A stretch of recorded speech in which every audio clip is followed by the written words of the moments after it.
Damas y caballeros, hoy en el episodio de Cerveza Descalza veremos historia, religión y misterio. Desde Dios en la máquina y con una cerveza en mano, les proporcionaremos un episodio de Proporciones Bíblicas.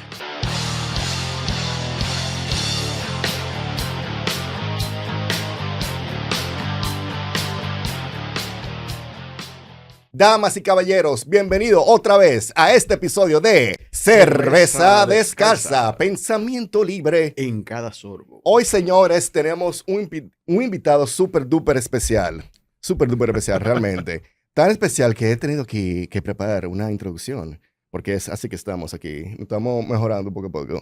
Entonces, señores, hoy el invitado es historiador, escritor y académico. Asturiano, doctor en historia, ha publicado más de 130 artículos, 8 libros y reside en la República Dominicana desde el 2019. Youtuber también. Youtuber también, donde Sí. trabaja como profesor, consultor y figura pública vinculada a proyectos culturales y espirituales. Además de producción académica, es el creador del podcast Secretos sin Confesión, un espacio donde converge la historia, la fe y lo oculto. Miguel Donhil, bienvenido. Un placer, jóvenes. ¿Qué tal todo? Bienvenido, Sí, Miguel. Gracias por los jóvenes, sí. Le pasaremos después el transfer. Sí.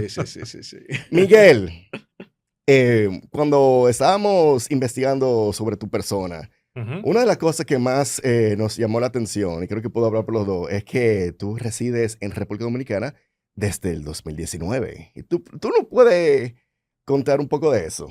Y pues es una historia muy sencilla, pero a la vez con mucho simbolismo. Mira, os comento.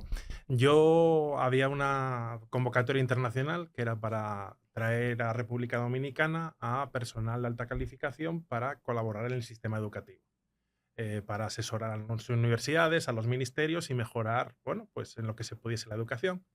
Requisitos: ser doctor, tantas publicaciones, un poco lo que has resumido ahí en la intro. Y nada, pues me seleccionaron y vine por esa convocatoria. Yo ya conocía de República Dominicana algo, porque yo tenía una amistad, y digo tenía porque falleció en el 2013. Él era diplomático de la Unión Europea en República Dominicana, aunque ya estaba en Venezuela. Francisco Manuel de las Heras.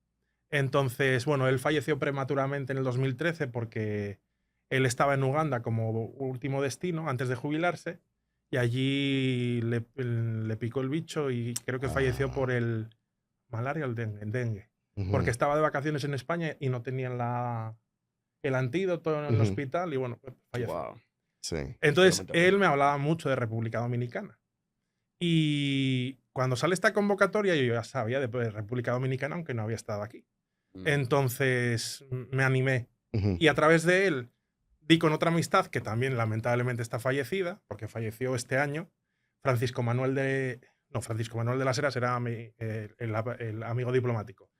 Luis José Prieto Noel, que era el presidente de la Academia Dominicana de Genealogía y Heráldica. Entonces él me hace un poco pues la llegada más amable, porque bueno, es una persona del lugar que te puede asesorar, aconsejar un poco.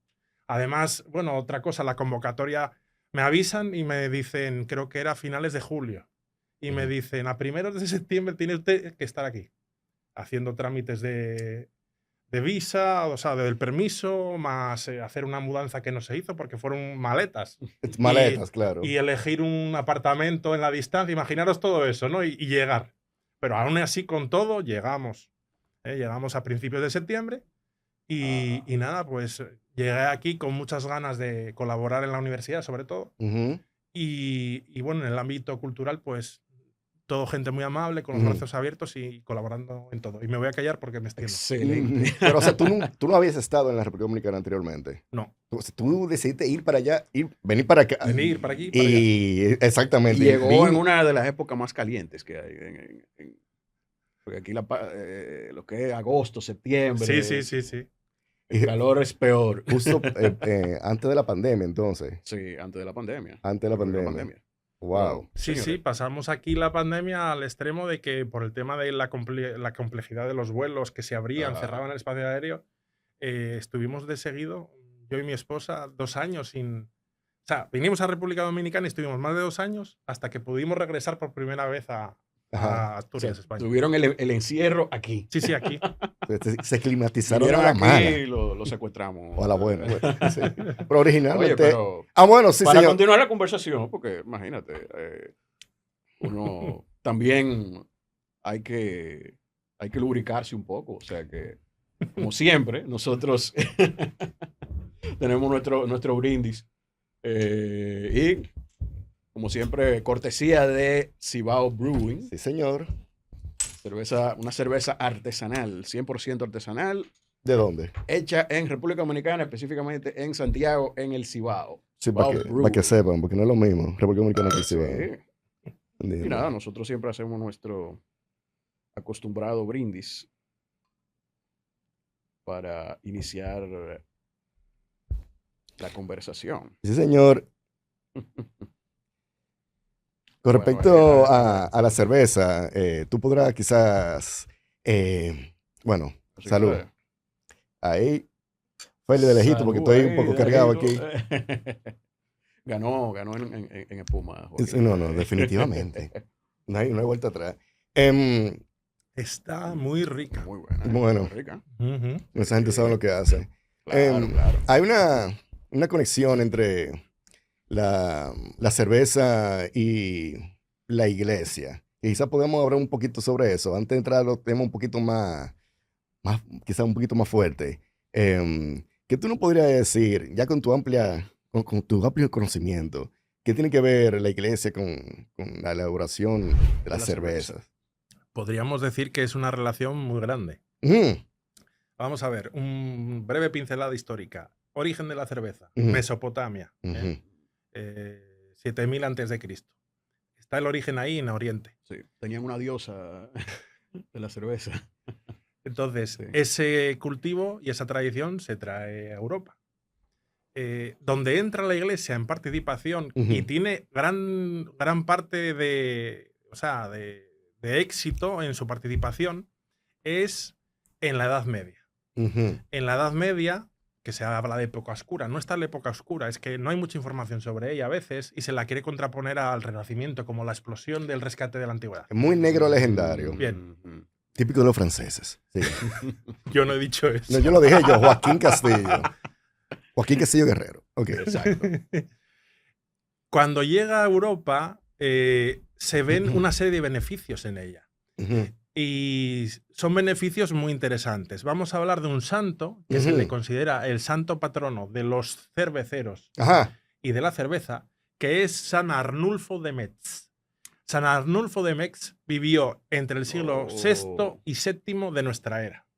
Vaya. Entonces, había en la Edad Media, esto sí que es cierto, no es como ahora que con mejor o menor calidad, en Ujú. casi todos los países tenemos agua corriente, que es más o menos, puede ser mejor o peor, pero al menos no te mata. ¿no? Funciona, sí. Bien, Exacto. sirve.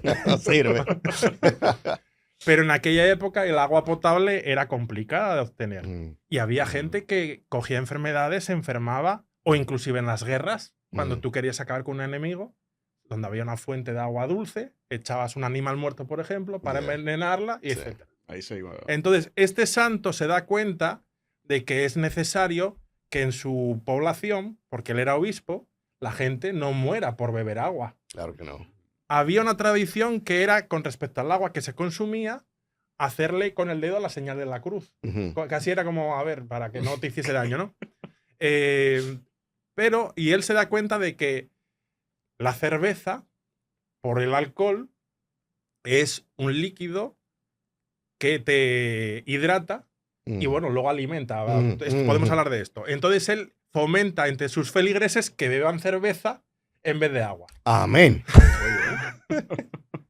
Tenemos que tener una Entonces, foto de Sí. San No, Arnulfo. hay que podéis poner el buscarlo. tamaño y ponerlo ahí. Sí, sí, sí. y es más, en el proceso de canonización, porque es canonizado después Claro. de fallecido, hay varios milagros y hay uno que tiene que ver con la cerveza también. Uf, claro.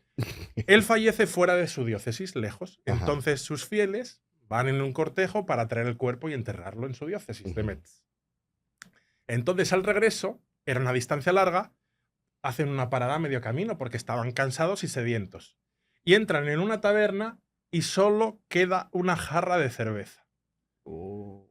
para todo el cortejo. Serían varias, 20 personas, vamos a poner, no se sabe la cifra exacta. Bueno, pues el milagro de San Arnulfo es que con esa cerveza, uno de ellos empieza a beber, se la pasa al otro compañero y se la van pasando y la cerveza milagrosamente nunca se vacía. Y todos se sacian la sed con un único jarro de cerveza. Hay que ponerle un santo patrón de aquí. Pero no, Así que ya sabéis que es santo patrono de los cerveceros y de la cerveza. San Arnulfo, señores. Oye. Wow. Hay Él hizo que como tener ahí Jesucristo, su- entongo dividió, Sí. dividió los sí. alimentos. Y Sí, luego sí, sí. os voy a traer una mujer también, muy importante. Ah. Santa Hildegarda de Bingen, que es doctora de la Iglesia, gran teóloga, también mística, que hizo grandes avances en muchos campos, medicina, teología, muchos. Ella en el siglo XI hace una introducción que ahora la vemos evidente, pero que en aquella época no la era. Ella fue la inventora de añadirle lúpulo, Oh, pero mira, muy importante. porque le daba aroma y Ujú. tenía propiedades conservantes. Ok. Antes no echaban lúpulo.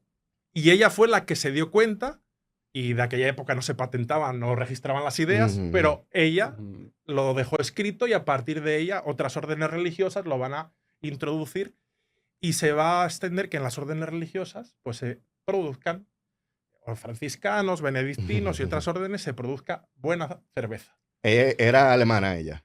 Sí. Ah, Sí, tenía que ser. tenía que ser. Y tenía que ser, porque a la mujer le encanta echarle vaina verde a la comida y la cosa. Picar. Sí, y decir, sí, tiqui, sí, tiqui, sí, tiqui, tiqui, tiqui. No, vamos a echarle, le falta un chin de algo. ¡Fua! Ahí está. Excelente, ¿Cómo se llama ella de nuevo? Santa Hildegarda de Bingen. Y Delgarda. Tiene que. Eso da, eso, excelente.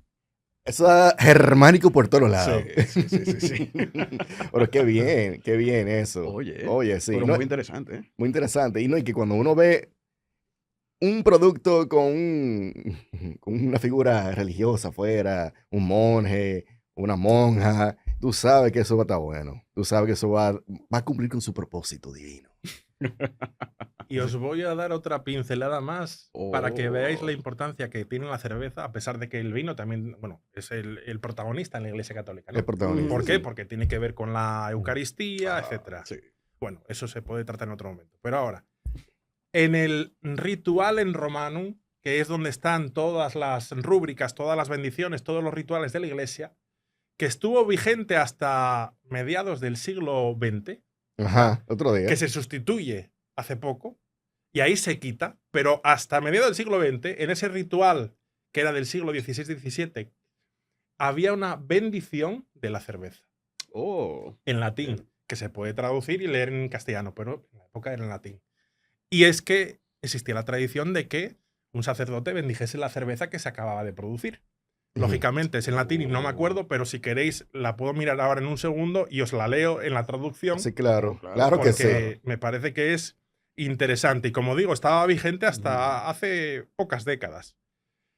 La traje por aquí. ¿Quién pudo haber sido el que lo quitara? Porque eso. Estábamos bien. ¿Qué pasó? Estábamos en consonancia. ¿No me entiendes? Sí, A falta de no, pan que sabe o falta de vino cerveza, porque tú nunca sabes. Claro. ¿Te imaginas? ¿Te imaginas? No, exactamente.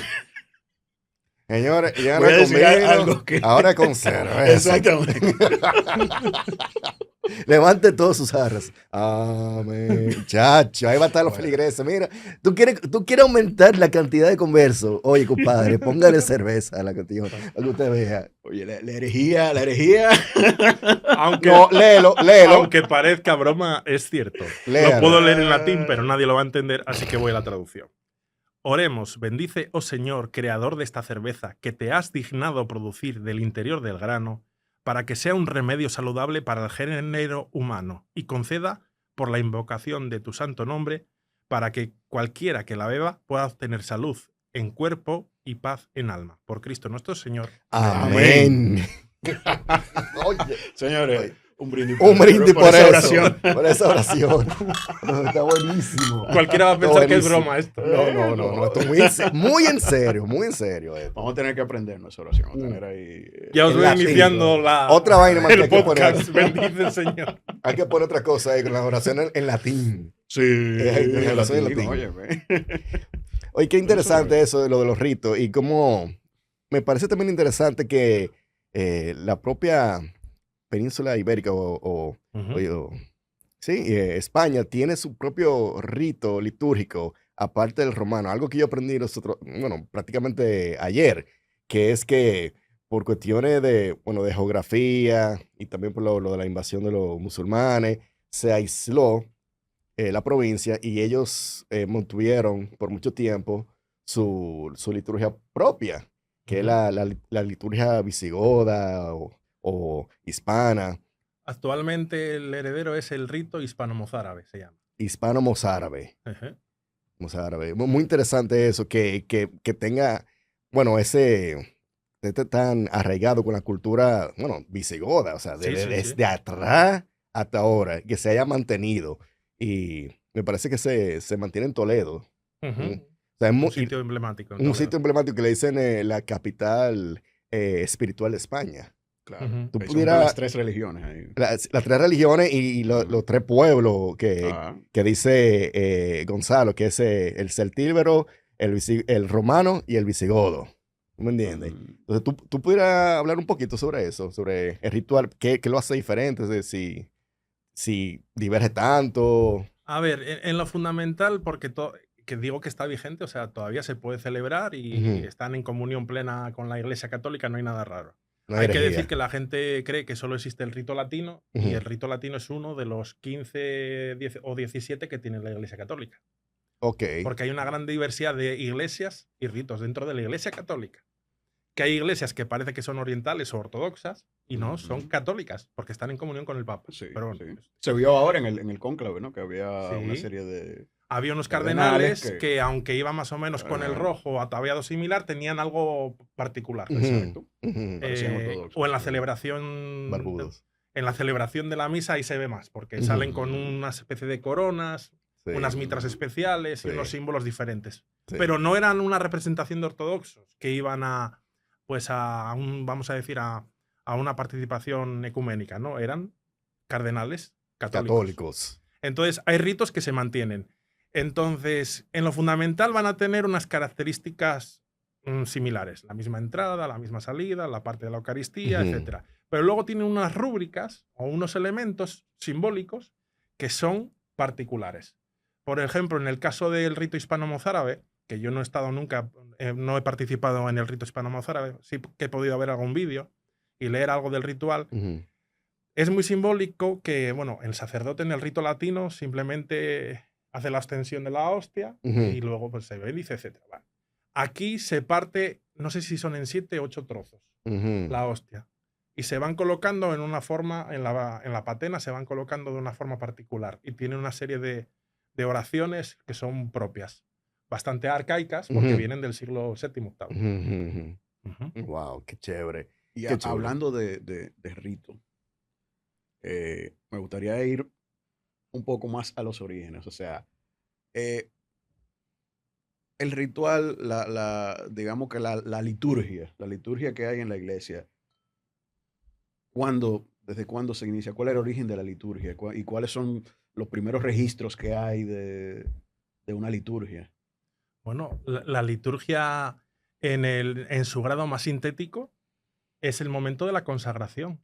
Y es que lo más hermoso es que eso no es una elaboración teológica o posterior. O sea, lo fundamental, que eso no se cambia nunca, ese texto es el texto, esa parte en el que el Señor está en la última cena y dice, tomad y beber porque este es mi carne y mi cuerpo. Ah, Esa parte es textual que la dijo Cristo. Ujú, sí. ujú, Y si no me equivoco, el primero que la transmite por escrito como tal es San Pablo.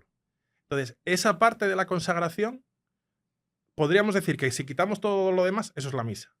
ujú, Luego ya por acrecentar, ¿no? la piedad y por fomentar eso, que la ujú. profundidad y las gracias divinas, pues se hace la introducción, las lecturas, todas esas partes, pero en lo fundamental, la misa es esa parte central. Sí, la Eucaristía. O sea, sin la consagración de la Eucaristía no hay iglesia, porque para eso es que se están juntando. No, claro, eso es lo Ujú. fundamental Eso es lo del fundamental. cristianismo. O sea, Inclusive, mirad lo interesante que es la comunión. Ujú, La comunión es participar en común. ujú. Claro, mm, claro. Eso da unidad en una parroquia, en un obispado o entre diversas comunidades, aunque estaban en el inicio la iglesia, porque el pontificado es del siglo VI más o menos, que se establece la figura del Papa. Ujú. Antes estaban los diversos patriarcas. El de Jerusalén, el de Roma, Ujú. aunque Eran- el de Roma tenían cierta independencia, ¿no?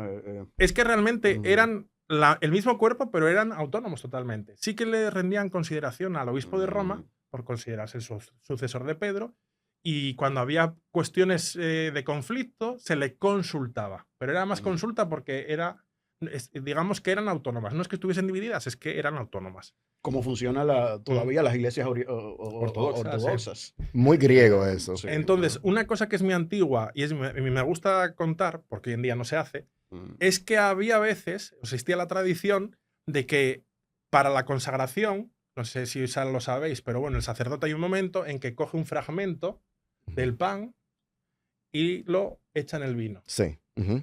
Pues ese pequeño fragmento se solía intercambiar entre diversas diócesis. Es decir, si hoy hacíamos la Eucaristía aquí, pues Ujú. venía ese fragmento de otra diócesis y se hacía como símbolo de la unión y de la universalidad de la iglesia. Wow, cuánto simbolismo en Ujú. todo, ¿eh? Increíble. Sí, sí, sí. Y entonces, al principio, ellos, bueno, estaban celebrando la última cena, entonces que no necesariamente tenía todo el ritual ya, digamos, estipulado, sino que iban con comida, literalmente, para tener un banquete juntos. Era como algo fraternal, Era una reunión en una casa. una Porque así reunión. empezó todo. Los apóstoles se reunían y los primeros fieles se reunían en casas de patronos que solían ser gente pudiente. Ajá. En el En la Imperio casa Romano, de los más ricos de la la gente que comunidad. eran creyentes y invitaban a su Mm. casa y se hacía esa reunión Ujú. y ese banquete sacramental. Que era parte realmente de una celebración eucarística, una celebración religiosa, y había una parte real de banquete de De celebración. comer, sí, de celebrar, sí. Y así empezó todo. Ujú. Entonces, lejos de lo que la gente piensa de que pues los ricos están apartados de la iglesia, sí que es cierto que Jesucristo apuesta por los pobres Claro. y dice que los últimos eran los primeros. Ujú, ujú. Pero y solían ser mujeres además, que eran creyentes y dejaban que en sus casas se hiciesen esas celebraciones. Primero no había problema y luego fueron perseguidos y había que hacerlo escondidos. Ujú. Pero así empezó todo, como una celebración hogareña. Ujú, ujú. Era muy, muy Auténtico, puro, muy original. auténtico, Sí, muy, sí. muy familiar. Pero en esos orígenes Ujú. del cristianismo, bueno, sabemos que inició como prácticamente, bueno, como una secta, ¿no? Del judaísmo. O sea, un grupo Secta. eran Mira, judíos. Lo bueno de la palabra secta Ajá. es que se puede decir muchas veces, secta. Mirad, es que mirad, no hay Ah, que tener miedo a las palabras, hay que simplemente Mm. analizarlas. ¿Secta es un término negativo? Me podéis preguntar. no, no Te puedo decir necesariamente. sí y no, porque tiene varias acepciones. Hay Mm. palabras que tienen varios significados. Ujú. Como culto. Secta se refiere a la versión negativa que todos tenemos y en el diccionario de la Real Academia viene, de grupo apartado que copta a sus Exacto. miembros y para fines oscuros, todo lo que queramos. Pero hay otra acepción de secta que es la de una comunidad religiosa que está naciendo. Exacto. Acaba de nacer, todavía no tiene una organización o una institucionalidad y se le llama secta. Ujú. Entonces, ¿el cristianismo fue una secta? Sí. Sí. Una secta como una rama, porque nació como una rama del judaísmo. Exacto, como una rama. Entonces, cuando esa comunidad judía que creía en Jesucristo Ujú. y practicaba en la comunión, o sea, ¿cómo llega a diferenciarse ya, a ser una nueva religión? Ujú. Eh, Al principio, Mm. vamos a decirlo coloquialmente, para que Ujú. la gente lo Mm. entienda. No estoy diciendo que sea así técnicamente, pero para que la gente lo entienda sencillo. Ujú. Eran como unos judíos raros. mm, Y Cristo era visto así porque tampoco lo entendían muy bien. Él decía Ujú. que él era el profeta, todo. O sea, ellos lo veían como una especie de rabino judío, un maestro que se consideraba que era el Místico, mejor y sí. que estaba apartado de los demás. Algo así raro veían los judíos. Ujú. Eso en inicio. Pero luego se va viendo el contenido y un desarrollo que se hace diferente del judaísmo. Inicialmente tenemos que tener en cuenta que la iglesia estaba formada por todos los que creían en Jesús, pero Ujú. eran muy diferentes de origen. Los había paganos, Los paganos se les Exacto. llama a los que venían de otros cultos, o por ejemplo del Imperio Romano, que tenían varios dioses. Los paganos, los que venían del Imperio Romano. Suenan que- los gentiles. luego tenemos la comunidad que venía del judaísmo. Ujú. Los Ese es otro helenistas, componente. Sí, los helenistas. Bueno, estaban los nazarenos, los nazareos, que Nazareno. fueron al principio, ¿no? Sí. Y luego ya los ebionitas. Sí, bueno, luego eso ya. Mira, los ebionitas son como unas pequeñas escisiones, algunas son meramente diferenciaciones, otras acaban en cismas, pero bueno, o en herejías, pero eso es otra cosa. Bueno. Sí. Pero lo fundamental es que tenemos que tener en cuenta que hay diferentes formas de entender el cristianismo. O sea, Ujú. todos son, a ver, lo fundamental, todos se ponen de acuerdo en que Jesucristo es el Señor, Ujú. es Dios y vino a salvar el mundo. Ujú. Pero luego unos tienen una tradición que es judía, los helenistas. Ujú. Luego otros tienen una forma de vida que vienen del Imperio Romano, con sus tradiciones, etc. Luego tenemos a los que vienen del ámbito griego. Ujú. Son estos tres grandes grupos que se ponen de acuerdo porque creen en Jesús. Pero va a haber, digamos, no pugnas en el sentido de luchas, pero sí que van a tener que ponerse de acuerdo. Exacto.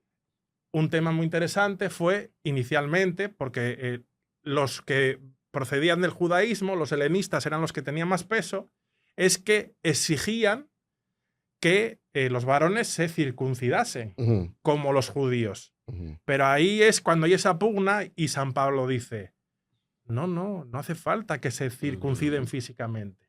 Exacto. Si ellos cumplen la ley de Dios, ese formalismo no tiene sentido, no es obligatorio. Hay una pugna entre San Pedro, helenistas, o de la línea judía, y San Pablo, que defiende que los gentiles pueden ser plenamente miembros de la En iglesia. el Y concilio de entonces Jerusalén. ahí se consigue y se decide finalmente que no haga falta físicamente la circuncisión, si se cumple la ley de Dios. Y podemos decir que a partir de ese punto ya hay la gran separación con el judaísmo. O sea, ahí se va imponiendo ya el cristianismo paulino, el cristianismo gentil. Que es el que hace que hoy Ah. tengamos una iglesia de millones y millones de fieles. Porque Porque, aunque en lo fundamental la fe es la misma, puede llegar y puede ser recibida por cualquier persona de cualquier etnia, de cualquier origen. Que hay religiones que no, porque el judaísmo es totalmente nacional. es un club. Sí, sí. Tú tienes que descender de madre judía para poder ser judío, Exacto. Ujú. por ejemplo. Entonces, Pablo era de qué origen, de qué escuela venía él, para él venir con esa... Bueno, San Pablo es un personaje también peculiar, porque hay que decir que nosotros, la iglesia que entendemos en el siglo XXI viene de San Pablo Correcto. y ajá. sus enseñanzas. Ujú.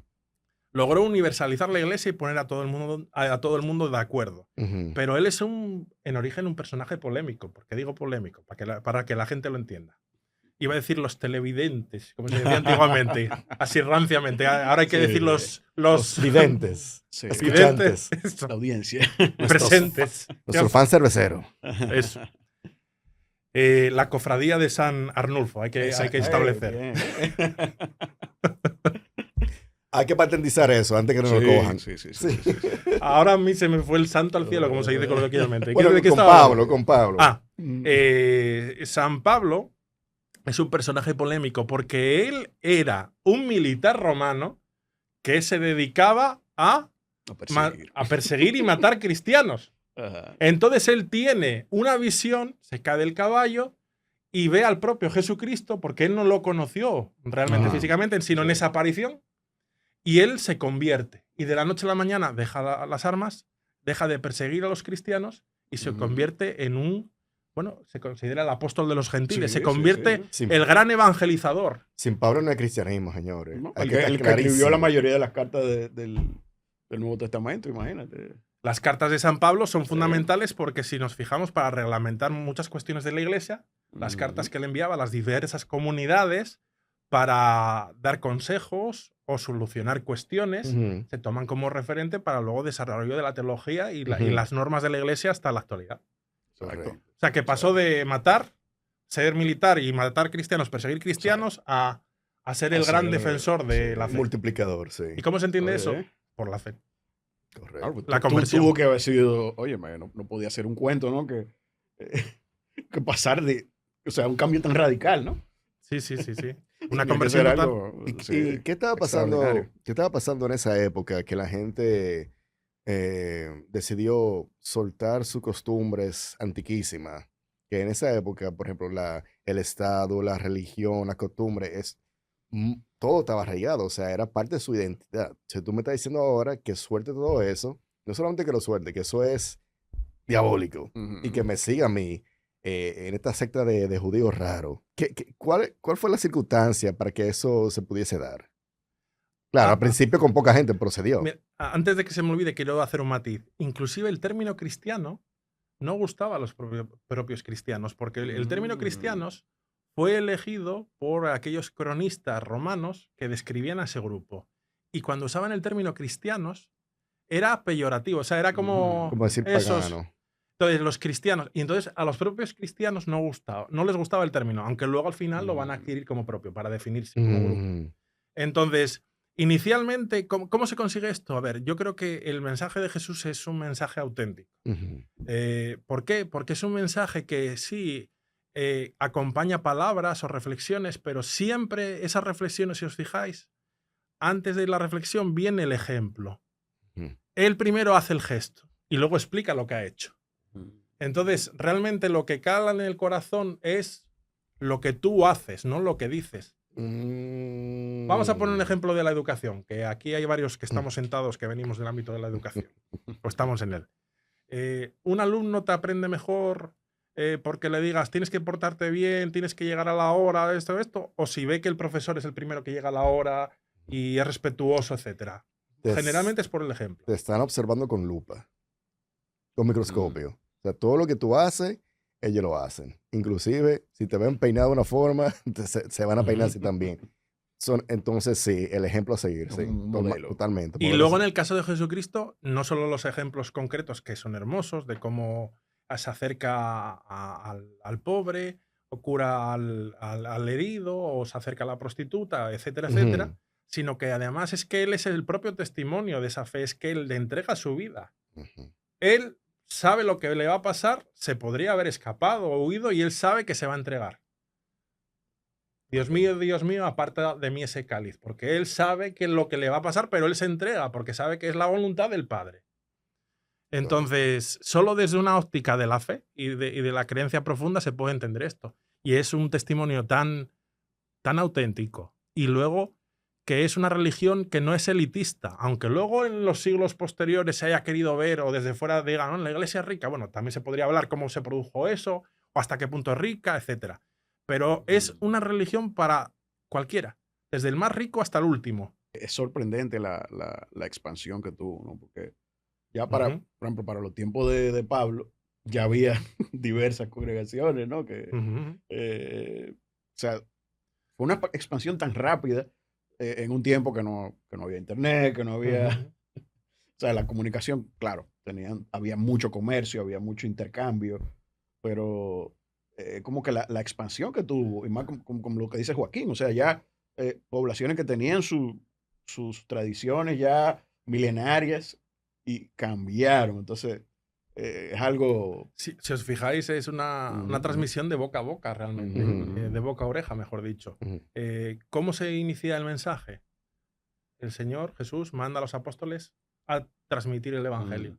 Y los 12 se van a regiones distintas. Y luego los 12 van a delegar en otros, que serán sus sucesores. Luego ya la figura de los obispos. Y van a extender el mensaje.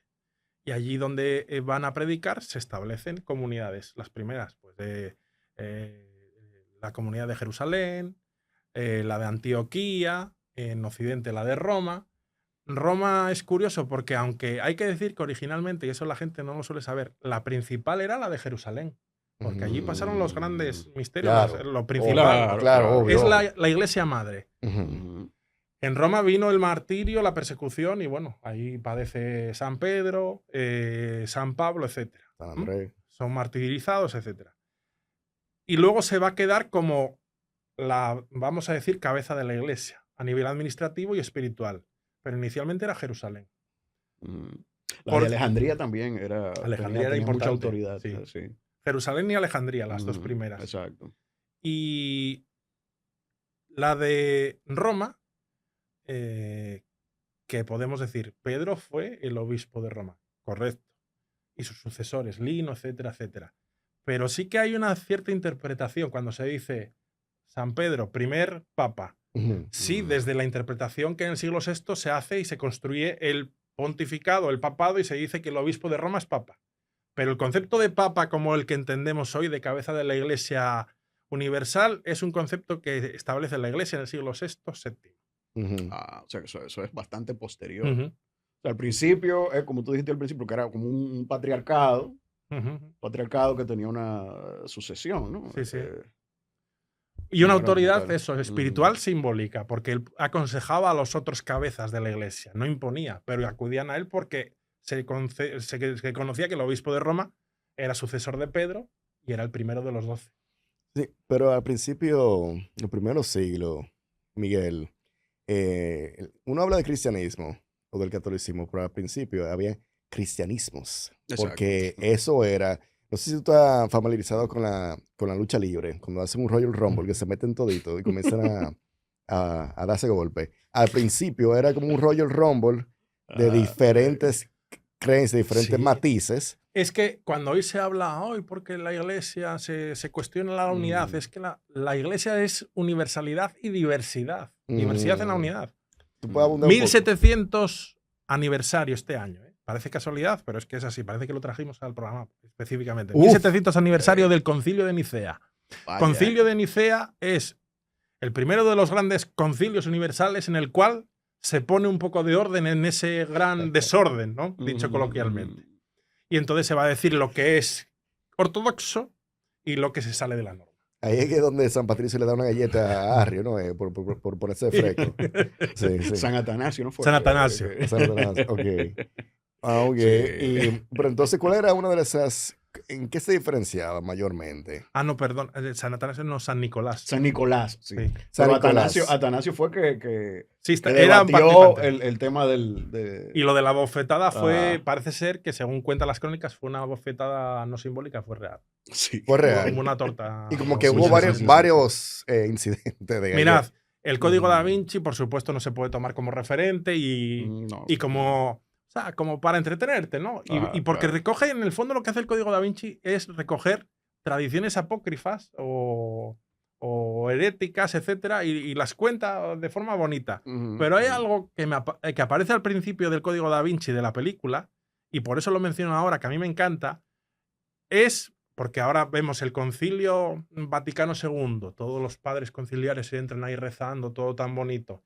Pero en el Código Da Vinci, en la película, si os acordáis, ahí se habla de los primeros concilios, aparecen los patriarcas y tal discutiendo unos con otros de forma, vamos a decir eso, airada, etc. Tenemos que entender que eso era así. Todos, no, porque tú, porque yo. O sea, era personal. Era muy... Unos debates acalorados. Eso. Y no pasaba nada, luego quedaban amigos. Se entraba galletas, pero después se iba a beber su cerveza. Eso sería así. Entonces, era por la naturaleza de Jesús. Era básicamente que San Nicolás encontraba tanta ofensa porque decía que Jesús vino después del Padre. Que mirad, el tema de la Santísima Trinidad, para que se establezca, es muy complejo porque hay aquellos que entienden que Jesús nace humano y luego se vuelve Dios. Hay otros que entienden que Jesús es Dios desde el nacimiento y luego se une al Padre, que sería el concepto de la Trinidad actual. Y hay muchas interpretaciones de Dios. O que Dios era especial, o sea, que Dios no, que Jesús era un profeta, era especial, pero no tenía nada de divino. Hay muchas interpretaciones. Y cada interpretación tenía su grupo, sus seguidores, y había pues diversas comunidades. Luego se da cuenta la Iglesia que hay que poner unidad en toda esta cuestión si se quiere extender a todos los territorios, y es cuando dicen lo que sí y lo que no. Y lo que se sale de la norma, o bien esos se adaptan o se les expulsa. Porque en ese tiempo había tomado mucho auge el arrianismo, ¿no? Sí. El arrianismo, a diferencia de la Trinidad, dice que que Jesús es Un ser un creado. Dios, exactamente, un ser creado, que Ujú. es un Dios menor. Pero mira, lo de arriba es, Ah, es, ujú. es que eso. Y luego se llegan a matices Ujú. que si es creado, es increado. O sea, que no tiene Ujú. inicio, Ujú. es Dios, Ujú. increado. Ujú. Pero es creado. Pero luego en los matices de creado es que es creado en el momento en que es concebido, en que nace, es Ah. creado desde el mismo momento de la creación. Y hay matices que son eso, en el mismo momento de la creación, pero desde el mismo momento de la creación, o creación desde el nacimiento, o creación con unos matices que hasta Ujú. explicarlos aquí en cámara son Es complejos. como discusiones Sí. autistas. Algo así Son, que- bueno, discusiones teológicas que son a veces Sí. por un matiz de casi de una coma, ¿no? Ajá, Y de un punto. exactamente. Juan 1:1 causó muchos estragos. Porque sí, en el principio era la palabra, y la palabra era Dios, la palabra Sí, estaba Por sí, con eso que Dios. Jesús es el Logos. Ajá, exactamente. Que de Por hecho, eso dice que- esa teología se nutre de la fuente helénica, la griega. O sea, no creo que tuviéramos el cristianismo que tenemos hoy en día si no tuviese el terreno preparado. Y ese terreno se preparó con esa escuela helénica de Platón, de Aristóteles y demás. Porque del lado de los judíos, básicamente, cumplir con una profecía, pero ya de ahí a desarrollar la naturaleza de Jesús y de este plano y del siguiente, tú necesitas una serie de conceptos que no se encuentran en el Viejo Testamento. O sea, si no fuese por estos señores ahí que están ahí al lado de nosotros, tuviéramos un cristianismo muy diferente. ¿Eh? Sí, a ver, el cristianismo es como es por esas herencias y cómo se adaptan. Ujú, La herencia judía, Ujú. la herencia griega, ujú, aspectos simbólicos y organizativos del Imperio Romano. Claro. Porque hay que decir, mirad cosas que están vigentes aún, que son herederas del Imperio Romano. Mm. Uno de los términos o nombres que recibe el Papa, ¿cuál es? El de Pontificio. Sumo Pontífice. Sumo pontífice. Ajá. Sumo pontífice. Pontifex. Mm. Sumo Pontífice. Traducción literal. Gran constructor de puentes. Era ingeniero. ¿El Mm. Papa es ingeniero? No, creo que no. Pero. Y eso se hereda del Imperio Romano. Ujú, ¿Quién ujú. era el sumo pontífice? El emperador. El emperador, exacto. ¿Por qué? Porque era la máxima autoridad pública, que era el que tenía la autoridad y el dinero para construir puentes, construir vías de comunicación a todo el imperio. Y cuando desaparece el imperio, este título honorífico lo hereda la Iglesia. ¿Qué tiene de espiritual? Nada, es una herencia del Imperio Romano. Sumo Exacto. pontífice es el gran constructor o el gran ingeniero de caminos y puentes. Entonces ellos bautizaron toda esa herencia.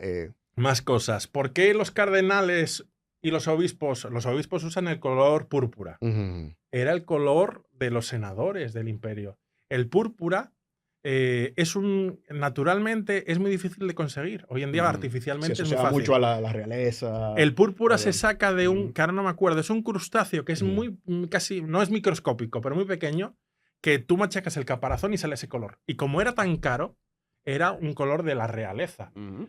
o de los senadores, ¿no? de los grandes dignatarios, y se queda para los obispos.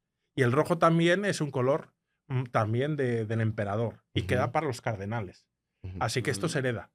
O la mitra es el cucurucho, por decirlo para que la gente lo entienda, que se ponen los obispos y el papa en la cabeza. Que parece un Bien, pecado. viene del culto de Mitra, del mitraísmo, que es una herencia totalmente ajena al cristianismo, pero se usa como símbolo de autoridad. Qué bueno que tú menciones eso, porque que mucha gente se agarra de eso como para desprestigiar a la iglesia. Ah, eso de origen pagano, que esto y lo otro. Pero aquí tú estás diciéndolo claro y pelado. Sí, es así. Y no pasa nada, porque nada nace en un vacío. Claro. Y todo tiene su... A ver, ¿qué es lo que pasa? Que cuando surge, en este caso, una religión, va a usar símbolos que la gente entiende Ujú. en la sociedad o en el contexto en el que está para transmitir un mensaje. Exacto. Entonces, los grandes dignatarios de la iglesia, símbolos de la realeza o del senado de la época. O términos que conocen de la época, dándoles un significado nuevo. No es con el original. Ujú. No es que crean en cosas que no son.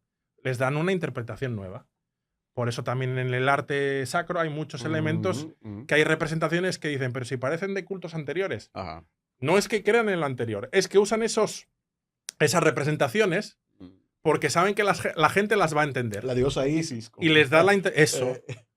No, es fue que utilizaron, sí. por ejemplo, templos de los antiguos. Entonces de ahí, por ejemplo, tomaron y... Claro. Bueno, pero copiaron. ¿qué significa que eso se use posteriormente? ¿Que creen en lo anterior? No, que lo están usando una representación, un recurso. Un recurso. Es, por ejemplo, vamos a ver, la esvástica. Ajá. Tú ves templos hindús y ves ahí la gran diosa tal con la esvástica. La diosa hindú era nazista. Exacto, era nazi. ¿Quién fue primero, el huevo o la gallina? Por Dios. Es un símbolo. El símbolo del sol, la esvástica no deja de ser más que una cruz. ¿Qué le representa? Si tú vas poniendo aspas juntas, pim, pam, representas un sol. El sol que es el signo de la luz y de lo universal. Exacto. Y entonces lo vas reduciendo y quedan unas aspas muy sencillas. ¿Qué hace el nazismo? Coge ese símbolo que existía y lo coge para sí y lo reinterpreta.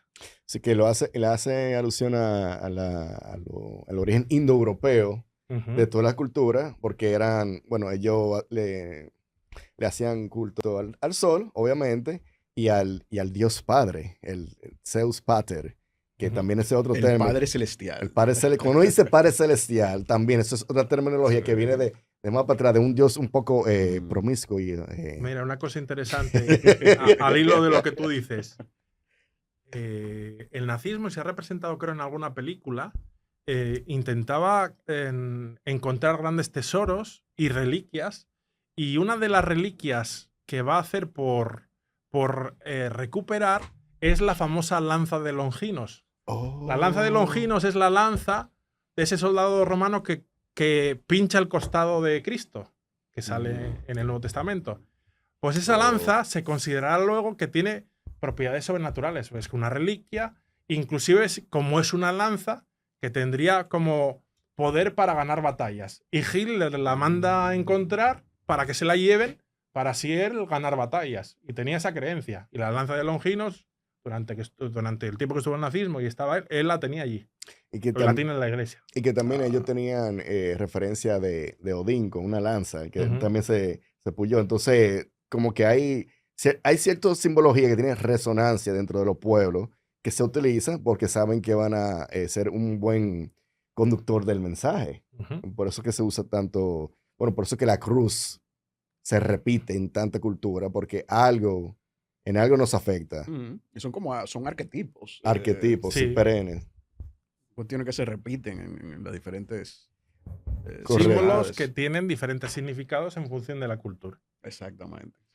Y una cosa, cuando se trata de ya armar la Biblia, hay un señor que es bastante fundamental para esto, pero también un poco problemático, como dirían algunos, que es Marcio, si no me equivoco, que él fue el primero que trató de armar una Biblia, agarrar libros y ponerlos juntos, pero él encontraba un problema fundamental, porque Jesús hablaba de un Dios lleno de amor y que perdona y que te acoge y que te apapacha, pero cuando tú lo comparas con el Dios del Viejo Testamento, eso es un padre un poquito más estricto. Ese padre que tiene la correa en la mano, listo por sobarte. Un poco intenso. Un poco intenso, sí. Un poco intenso ese papá.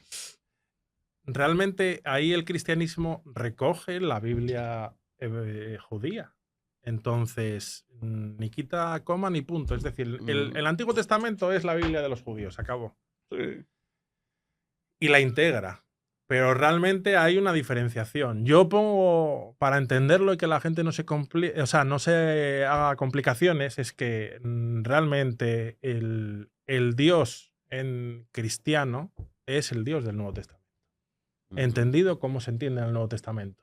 Que, ojo, la Iglesia Católica integra dentro de su tradición la Biblia judía, que es el Antiguo Testamento, que es un Dios justiciero, que es un Dios que pone los puntos sobre las íes de cómo hay que hacer las cosas, y Dios también es así, pero es un Dios misericordioso al final. corrige como padre, es severo cuando tiene que serlo, pero al final es un Dios amoroso. Eso sería ya la conclusión. Pero verlo solo como en el Antiguo Testamento, entonces, bueno, hazte judío. Es tan sencillo como eso. Si tú, no, es que Dios realmente es el Dios que te da palos y tal, bueno, pues vete al judaísmo. Exacto. Porque entonces te estás negando el Nuevo Testamento. Porque el Nuevo Testamento ya es la revelación final, la explicación total. Se necesita el Viejo Testamento como para justificar Sí, sí. el anuncio de lo que viene. Sí. Pero lo que viene es mejor. Claro. Claro que sí. ¿Y cómo siguiendo en ese mismo orden, cómo se establece el canon bíblico? Habiendo tantos escritos y... Pues el canon se establece sentándose estos primero los apóstoles, luego estas primitivas comunidades y poniéndose de acuerdo en cómo se forma el canon. Esto fue un proceso, Antonio Piñero, que si algún día lo podéis entrevistar ahí, en ese tipo de preguntas técnicas, porque él vive traduciendo. Sí, Además es que él no es, o sea, él va al origen del origen, porque el griego es la lengua en la que ya se va a traducir y se va a universalizar. Pero el origen es el arameo. Y hay errores en las traducciones del arameo al griego. Y él dice que hay cosas que se creen en la Iglesia Católica que serían erróneas porque vienen de una mala traducción del arameo. Bueno, aquí sería elevar a doctrina de la fe la cuestión y que nos aclaren, ¿no? Sí. Lo que corresponde. Pero él es muy interesante porque él lo que hace es, desde un punto de vista académico, va a la traducción filológica y a los orígenes. Y cuenta cómo es la evolución de esos aspectos. Sí. Entonces, que desde un principio la confesión tuvo parte del ritual cristiano. La confesión es instituida por Cristo. Cuando dice a los apóstoles, vayan y perdonen. Sí, es algo así, no me acuerdo exactamente, pero es, vayan, anuncien el evangelio, sanen a los enfermos y perdonen los pecados. Esos poderes que son los que da Jesús a los apóstoles y luego los apóstoles los ceden a los obispos, a sus sucesores, eso es establecido y instituido por Cristo. Y expulsen los demonios. Eso también lo pone. Por eso, cuando hoy en día no se cree en el demonio, Cristo era un exorcista, o el primer exorcista, como queramos verlo. Y él da la autoridad a sus sucesores, a los apóstoles, para que expulsen el demonio. Y antes de que Jesús expulsara a los demonios, a la legión, y lo mandara a que ocupara a los cerdos. Al diablo. Sí. Pobres cerditos. Pobres cerditos. Entonces, antes de eso había una cultura se sabía de eso, de posesión. Antes de ver, es que es un tema complejo. ¿Por qué es complejo? Porque es que parece que, dicen, hay un refrán que no sé si es solo español o aquí se usa, que cuando el río suena... agua trae. Ya lo dije mal, yo soy un desastre para... Cuando el río... Algo de un río que suena en algún orden. Bueno. Cuando suena el agua, el río trae. Está como el Chapulín Colorado. Y no es efecto de la cerveza, que solo llevamos una cerveza. No te apures, estamos en compañía. Hay que decirlo. No, pero... es que tenemos las posesiones demoníacas en diferentes culturas y religiones. Lo tenemos en el judaísmo, las tenemos en el islam, en el cristianismo, por supuesto, hasta en el budismo y en el hinduismo. Y me puedo equivocar o me falta alguna más. Ciertamente luego hay matices en la interpretación que se dan esos espíritus o demonios y qué se hace con ellos. Pero que hay posesiones de fieles de esas diversas creencias es real. Y está documentado. Entonces, llama poderosamente la atención. Lo que es curioso es que en el último siglo, vamos a decirlo así, la propia Iglesia se ha dividido entre propios sacerdotes y obispos que entienden que casi como que lo del demonio es una metáfora del mal. No, en realidad es el mal, pero es una forma de explicarlo sencillamente y tal. Pero luego está la versión, no, es que el demonio existe. Como persona. Y ahí es taxativo, porque es que Jesucristo expulsaba demonios y dio la autoridad para expulsar demonios.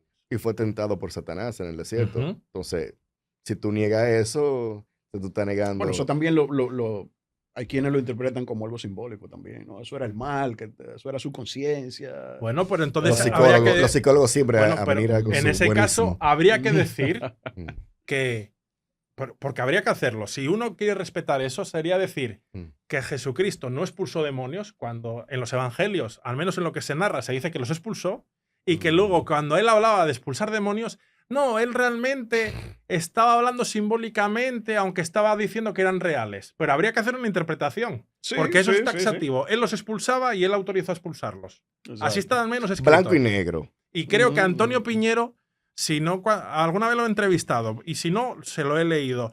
Pero en uno de esos rasgos que está claro en las traducciones en todas, y desde el origen del arameo, es que Jesucristo era un exorcista y expulsaba demonios. Y esto es taxativo, no es interpretativo. Creo que es así. Ahora que Era exorcista, era mago, era médico. espérate. Ahora que tú mencionas No, mago eso. no. Porque en la primera, cuando estaban dibujando a Jesús por primera vez, hay relieve que lo demuestran con una vara. Entonces, eso hace alusión como que él sabía de ciertos conocimientos quizá esotéricos. ¿Qué tú dices sobre eso? ¿Tú has escuchado hablar sobre eso? Como que él pertenecía a como una escuela de magia, para decirlo de una forma más llana. Bueno, es que hay tantas historias. A ver, hay evangelios apócrifos. Pero Vamos, para es se que hay entienda. que estar sazón. Mira, ¿Me evangelios entiendes? apócrifos. Pero es que hay que hacer matices, porque hay Claro. evangelios que son apócrifos, pero dentro de apócrifos hay dos tipos. Los que son invenciones hechas con la intención de engañar, Ajá. que igual dice en el evangelio según María Magdalena y se escribió Ah. en el siglo VIII, 8 siglos Sí. después. Ujú, Es uno que dijo, voy a contar esto, Ah. la profecía de San no sé qué, y es una invención. ujú. Pero luego hay evangelios apócrifos que son evangelios que son de la época original, de los que están en el canon, pero que no se incluyeron, a veces, inclusive no porque se decidió en un concilio como que no eran ortodoxos, eran porque estaban en una comunidad que estaba alejada, que no se comunicaba con el resto y no se enteraron de que había otro. Sí. Por ejemplo, uno que podría estar con los canónicos, en el sentido de autenticidad, es el evangelio según El de Tomás. el de Tomás. Creo que es el de Tomás, si no me El de equivoco. Tomás, que no es el mismo del pseudo Tomás, porque ese otro ya posterior. Es cierto. Sí, Pero sí, sí. ese tiene realmente dichos de Jesús, o sea, dichos. Sí, son simplemente, dichos. Y que se ha parece rastreado como si que es fuera uno más viejo. que es de esas primeras Ah. décadas, porque hay que decir que Jesús no dejó nada escrito. Él no se sentó a escribir. Hay varias cosas. Una, él no entendía que eso fuese importante. Dentro de la comunidad judía, aquellos, aunque él no era como tal un rabino, en el sentido maestro como lo entendemos, los judíos transmiten sus enseñanzas fundamentalmente por transmisión oral. Ujú. Reservan el escrito solo para la palabra de Dios, la palabra divina. Entonces, habría una interpretación que es que Jesús, viviendo en un contexto judío y con esa tradición, pues se transmitía sus enseñanzas a viva voz. Luego van a ser sus sucesores, los apóstoles, y que se ponen de acuerdo para poner por escrito, porque, lógicamente, en la primera generación va desde el fallecimiento y la ascensión a los cielos de Jesús Ujú. hasta los 20 años después de ese fallecimiento y ascensión. Todavía en esa primera generación, un viejito puede contar, sí, yo Sí, vi que me él hacía y acuerdo, tal, sí, ajá. pero luego ya sabes cómo la gente va metiendo cuentos. Claro, Sí, lo vas Estoy hablando sazonando. en estilo dominicano. No, y entonces él y saltó por los aires, no sé qué. Dio una vuelta Entonces, por la si dos. cada uno va metiendo su invención, al Sí, final sí. que en vez de Jesucristo es Superman, ¿no? O lo que sea. Ah, Entonces dicen, no, vamos a sentarnos, vamos a poner por escrito, vamos a ser lo más rigurosos posibles Ujú. para que lo que Jesús enseñó se transmita a las generaciones venideras de manera unida. Entonces se ponen de acuerdo, porque era necesario, pero Jesús no dejó nada escrito. pero cuando se... O sea, el criterio de aceptación Ujú. para decir, ok, no, este libro es canónico. O sea, El filtro. ajá. ¿Cuáles serían criterios? Tiro un poco de memoria, pero si no me equivoco, son de autenticidad y también de criterio de unidad, porque cada comunidad Ujú. de las principales de aquella época van a establecer su evangelio. que luego vemos que suman, no, o sea, no se contradicen. Igual una profundiza en ciertos aspectos y otra en otros, pero si cogemos los 4 evangelios, suman en una historia, pero no hay nada que sea como que chirríe, ¿no? Así es. Sí, Y entonces sí. ese es el criterio, el de unidad y de acuerdo. Porque hay que decir que aunque se llaman, perdón, pero el Evangelio según San Marcos, según San Juan, según la escuela, la tradición de, pero lo cierto es que serían más bien sucesores de los apóstoles, de esos apóstoles, los que se van a poner por escrito y unificar. Exacto. Que no estoy diciendo ninguna herejía, es que es así. Son esos primeros discípulos los que van a poner ese corpus en orden. Y van a ser generalmente puestos por escrito. Esto lo explica muy bien en un vídeo de YouTube que podéis enlazar, de cómo se ponen por escrito, el Padre Fortea se llama. Cómo se ponen por escrito el canon de los libros de la Biblia, el Nuevo Evangelio. Y se eligen 4 4. porque le gustó el número 4. ¿Hay alguna simbología ahí? Porque también veo que para la portada de cada evangelio Sí. tienen una simbología. Tienen un león, tienen un hombre, tienen una águila y tiene un toro. Luego eso tiene una interpretación que queda establecida, que es el tetramorfos. Uf. El tetramorfos son esos 4 elementos simbólicos, animales, etcétera, que representan a los evangelistas. Por ejemplo, San Marcos es el león, el águila, tal, y así hay 4. ¿Tiene un significado a nivel espiritual, teológico? Ahora mismo no lo recuerdo. Creo que no. Creo que simplemente se consideró que esos eran las 4 herencias, vamos a decir, 4 herencias de grandes comunidades establecidas y serias, y se dicen estos 4 son los que van y se unen. Y como digo, luego, por ejemplo, hay otros que se quedan fuera simplemente porque igual eran comunidades que estaban tan alejadas que no se ponían en comunicación porque estaban muy lejos. Entonces, son evangelios que, aunque no están en el canon, son a tener en cuenta como documento histórico. Y la Iglesia Católica los tiene en cuenta. Libros, por ejemplo, como la Didache, que fueron de la época, ¿no? Fueron de la misma época de los evangelios. O sea, hubo varios escritos por ahí que fueron, y que al fin y al cabo no terminaron en el canon. ¿Qué es la Didache? Ese es el libro de los escritos de los apóstoles. Mirad, hay algo que, para que la gente lo entienda. Por eso en la Iglesia Católica es tan importante la tradición y el depósito de la fe. Cuando la gente, que no se altere la tradición, el depósito de la fe. Pero la tradición no es inmutable y que nadie se lleve las manos a la cabeza. ¿Cómo usted está hablando que se puede modificar la tradición? Pero ¿será usted zopenco? ¿Será usted? La tradición está compuesta por 2 cosas. Una, el Evangelio, los evangelios inmutables ahí establecidos, y luego las enseñanzas de los padres de la Iglesia. Aquello que establecen los papas, aquello que se va elaborando, interpretando y se establece como oficial. Entonces, la tradición está en evolución. ¿Qué es? Que se inventa algo nuevo cuando se saca algún concepto nuevo. No, más bien es que se está revelando la profundidad de un significado que tiene un mensaje que es muy antiguo. O sea, no se estaría alterando, sino se está entendiendo mejor. Porque todo está en el Evangelio. Pero es que hay que saberlo leer y entender. Entonces, todo ya está revelado, está en el Evangelio. Lo que pasa es que los seres humanos somos limitados. Extremadamente. Y no llegamos a entender lo que realmente cuenta el Evangelio. Entonces, cuando la Iglesia profundiza en algo, es porque teólogos y se reúnen y tal, y establecen que hay algo que se puede entender. Por eso también hay, en la Iglesia Católica, hay una comisión bíblica. Hay veces cuando hay temas polémicos, por ejemplo, el diaconado de las mujeres. ¿Las mujeres podrían acceder al ministerio? O otro tipo de cuestiones, el Papa hace. La comisión bíblica. A ver, ustedes, pónganse a estudiar. Vámonos a las fuentes, al Evangelio. ¿Qué dice realmente el Evangelio? ¿Hay algo en contra a nivel dogmático, doctrinal, o es norma? Es mera costumbre de la Iglesia. Y establecen conclusiones. Exacto. Y ahí está.